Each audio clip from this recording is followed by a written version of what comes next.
Welcome to the Coven Chat. Thank you for joining me here at the Maiden Circle Coven Chat podcast, where we talk all things witchy, spiritual, and human. Hello, merry meet, and welcome. Thank you so much for being here. In today's episode, we're talking about intuition. We'll discuss what intuition is and how we can tap into it. And I'll share with you a bit of my own experience with developing my intuition and some of the things that have happened thanks to it. First, I'd like to share with you a poem. When I picked this poem, I didn't realize that there was a lot of current discourse about its author, but I don't pick pieces based on who's writing them. I don't pick pieces based on any of the details beyond how it sounds and how it feels. In this instance, I was looking for something that had to do with knowing. In my search, I found There's No Earthly Way of Knowing by Roald Dahl. I picked this poem because it felt fun and nostalgic. I heard it first in a movie, Willy Wonka and the Chocolate Factory, when I was a kid, and I've always liked creepy things. So here is There's No Earthly Way of Knowing by Roald Dahl. Round the world and home again, that's the sailor's way. Faster, faster, faster, faster. There's no earthly way of knowing which direction we are going. There's no knowing where we're rowing or which way the river's flowing. Is it raining? Is it snowing? Is a hurricane a-blowing? Not a speck of light is showing, so the danger must be growing. Are the fires of hell a-glowing? Is the grisly reaper mowing? Yes, the danger must be growing, for the rowers keep on rowing, and they're certainly not showing any signs that they are slowing. Wasn't that fun? Let's move on to our fun fact. Pagan fun fact. Here's your fun facts now.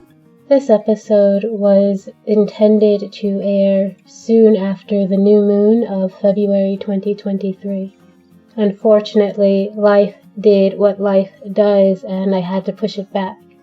But of course, information is information, and knowledge is timeless. So today, we are going to talk about the new moon. We have one every month. Maybe next month, you can use what you learn here today. Let's get into it. The new moon is a monthly celestial event where the side of the moon that we see on Earth is in shadow because the moon itself is between the sun and the Earth in its orbit. So the sun is behind the moon. The illuminated side is facing away from us, so we essentially can't see it. According to almanac.com, the new moon only rises and sets with the sun, and so it is double invisible because not only is the shadow side facing us, but it is not visible when the bright light of the sun is out. This is a natural occurrence that is a result of the Earth and the moon orbiting around each other and orbiting around the sun. If the sun, moon, and Earth were in exact alignment, however, we would end up with a solar eclipse. The phases of the moon tend to play an important role in many witchy practices, especially those from Wicca. But the moon is also observed across other religions, including the Muslim culture, where the new moon marks the beginning of each month. And even our everyday American culture, which some may say has a huge Christian influence, observes the lunar calendar in many of its ways. According to almanac.com, Easter is actually determined by the phase of the moon. In Wicca, the phases of the moon can be associated with the phases of the Divine Mother, the goddess. The new moon represents new birth, and the new moon to the full moon, also known as the waxing moon, tend to represent the maiden aspect of the mother maiden crone, which, if you don't know, is one of the most common triple divinities used in our pagan community. Just as in the Christian faith, there's the Father, the Son, and the Holy Ghost, Wicca and similar practices have the mother maiden crone. We also have the father, warrior, and sage. The Maiden is the young version. Again, she is represented by the new moon, and she grows into the mother between that phase and the full moon being the mother. She's actually represented by the very slim waxing crescent, which comes a day or two after the new moon. The new moon itself and the waning moon after the third quarter is typically represented by the crone aspect, and before the first quarter is where the Maiden is at her most energetic. The Maiden's energy is that of someone who is in the beginning of a stage, who is just starting out, learning how to handle things on their own, learning about new crafts, new ideas, setting new intentions, and the new moon energy is amazing for that. This episode was meant to air just after February's new moon, but we are still in that energy. It's only been a few days for me and about a week for you, so we are still firmly in the new moon energy.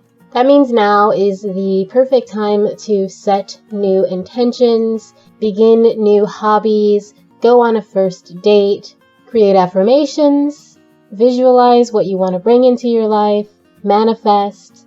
If you are so inclined, this is a perfect time to start a garden, to plant seeds and try to grow something literally new.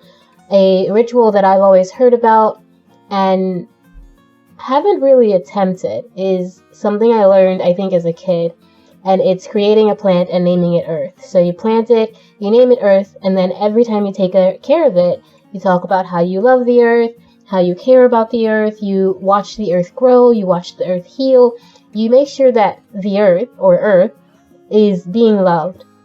And that is meant to resonate with how you treat the rest of the Earth and how you treat the rest of your world. You can also modify this to go with anything that you want to see grow in your life. Now, I've only got one plant in my home, and her name is Petunia, so that ship's sailed a little bit. She's not a petunia, but when I met her, that's the name that rang out to me when I was asking what I should call her. But this is something I've always thought was really cool, and I've wanted to do myself, and maybe this year I will. There are many things that I'd like to see grow in my life, and this is a wonderful use of sympathetic magic. You are nurturing and growing something natural and real and beautiful, and in turn, the divine, God, the universe, whatever you want to call it, is putting that same energy into you and into whatever it is that you're trying to grow. But of course, if you want to do that, the time between the new moon and the full moon is ideal. If you don't make a vision board during one of the New Year celebrations, but you'd still like to make one, the new moon energy is also a wonderful time to do that. Again, it's all about setting intentions and using sympathetic magic. As the moon is growing, as the moon is becoming more full, so is whatever it is you're putting your intention and energy into. From what I've seen over the years, most witches recommend that you charge your crystals under the full moon, but there are certain crystals that I think would do well under the new moon, like obsidian, black tourmaline, and any crystals that are clearly of a dark nature, dark color, that are meant for banishing, that are meant for removing, for releasing. I think those would do well under the non-light of the new moon. There is, of course, no obligation for any of us to work with the moon, but it does enhance and empower us a bit more because it is such a huge celestial event. The moon itself affects the planet in such a serious way that without it, I don't believe our planet would survive. Just as without the sun, our planet would not survive. Working with the phases of the moon, with our Earth, with the sun, is naturally going to add so much magic and power to what we do and what we are, because we are part of the Earth. We are part of this land. We are the animals. We become dirt when we die. We become part of the actual planet. The food we eat is grown in the soil of our bones. And so just as the Earth is affected by the moon, so are we. And anything that we are able to manifest and create, which we have done. You know, this Earth did not come equipped with cars and planes and giant brick, metal, steel, glass buildings. We created these things first in our minds, and then we manifested them into reality. So using our natural environment, and that includes the things that are not necessarily on our planet, to manifest more, it seems obvious to me. Like, there's no question that working with the moon, working with these celestial bodies, these celestial events, just as we work with our earth, just as we work with our flesh, can create amazing magic, can help us manifest more than if we weren't working with these things, if we were trying to be this individual, just one singular powerful being.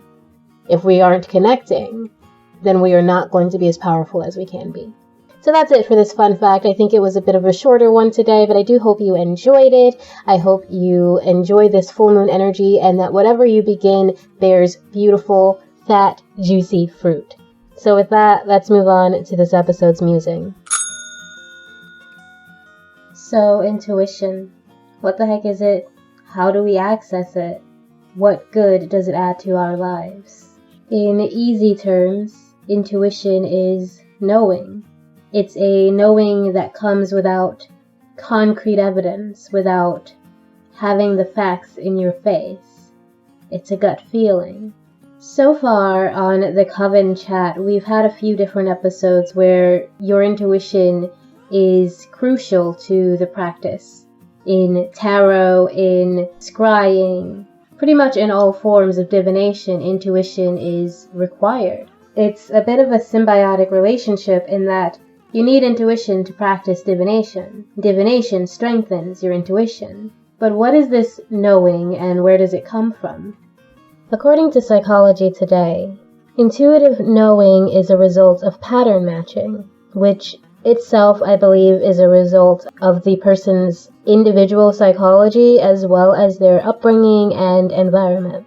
As the website states, the mind relies on experiences that the person has had to create patterns and try to predict or understand what they're seeing in front of them now. For example, if you've grown up in a household where you've had to be responsible for other people's emotions, and then as an adult you find yourself in a relationship with another person who may be a bit more balanced in their emotions, you're going to feel more aware of their feelings whenever they are off kilter, even if they don't tell you what those feelings are, because you have developed the pattern matching to know when someone's off kilter, even in the smallest way. And so when your more balanced partner is off kilter, you're aware of it and you intuitively know, and then you're able to ask, hey, what's going on? And they may say, how did you know something was up? And you may just say, I just had a feeling. But that feeling is actually based on patterns you've known all your life. Of course, in these instances, it's unlikely anyone sitting there parsing through these patterns thinking, okay, well, this is what I saw as a kid, this is what I saw at this time, that's how I'm taking your behavior. No, this happens rapidly. It's an almost immediate thing that the brain says, oh, I remember this, and this is what I feel now, and these are the messages I'm going to send to the body to respond. The process of intuiting something is often immediate. Not necessarily, but quite often. This is what drives our first impressions. So when you meet a new person, you may pick up on behavior, on style, on even sense, hormones, pheromones, the environment that they're standing in. All these things come together and give you an impression of this person that is either positive or maybe less so. Intuition helps us to make decisions on the fly, especially the kind of decisions we have to make every day. That's why people who drive can sometimes zone out and not even think about the fact that they're driving because they're intuitively acting. They are aware of the large patterns around them, but they're not necessarily cognitively thinking about the act of driving. It also allows us to see if there are signs of danger nearby and to react, so it has a huge influence on our flight or fight response. Although the flight or fight response might be more instinctual, they do tend to go hand in hand. Your intuition helps to enhance your instincts. People in touch with their intuition are more likely to be able to make decisions for themselves and for others.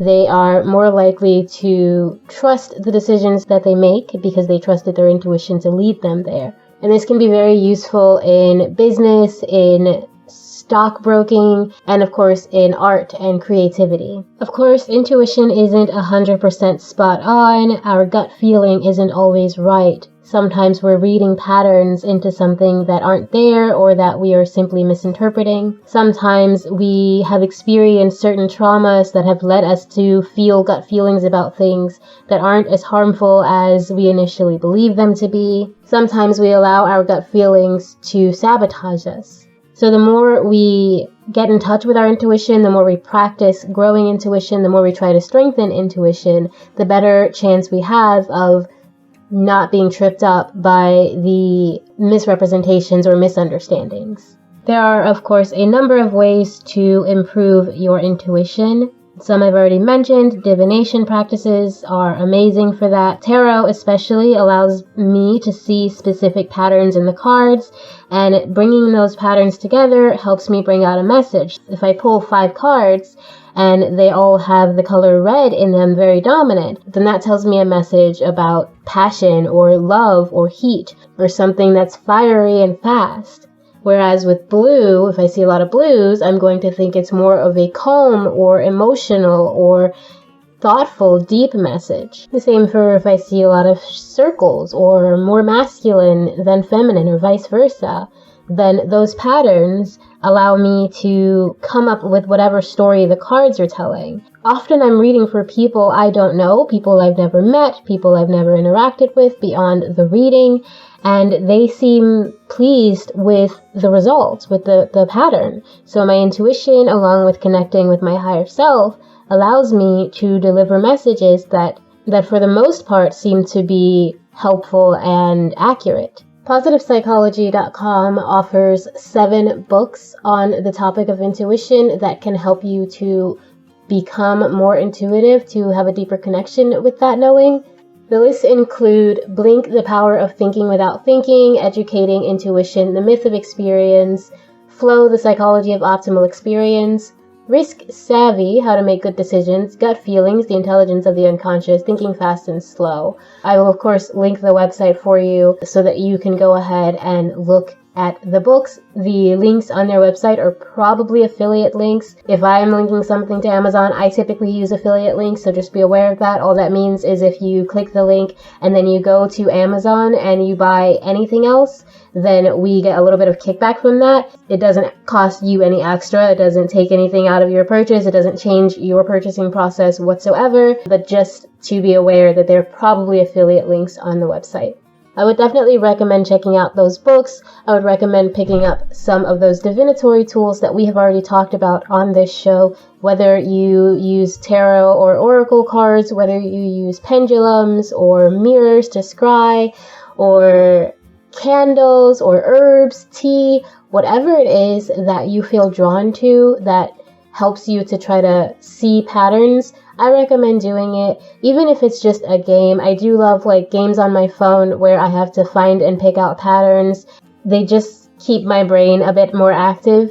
And even that, I think, helps me be a little bit more aware in my day-to-day life and therefore more connected with my intuition in a holistic way. So it's not just with the cards or just with other people. It's my whole life that I want to live intuitively and try to navigate using my intuition along with my decision-making skills. This episode actually is a week after I intended to air it. I took a break because my intuition told me so, because I have a tendency to push myself a little hard to do things and then burn out and not want to do them anymore. My intuition, the more I get in touch with it, tells me that it's important for me to take breaks, especially since I'm generally the one making my own schedule. And because I'm so blessed to be able to do that, I owe it to myself to honor it and honor my energy. And I also owe it to those who return to me, who listen to this podcast, who take my courses, who want something that I have to offer. I owe it to do my best. And if I'm not going to be doing my best or giving my best, then I'm harming Maiden Circle and I'm harming the people I'm offering my work to. And I was in a place last week, mentally, emotionally, spiritually, due to a lot of things that were out of my control. But I was in a place where if I had tried to force myself to create an episode and put it out, it wouldn't have been okay. I wouldn't have been able to speak with any kind of conviction or truth because I didn't feel convicted.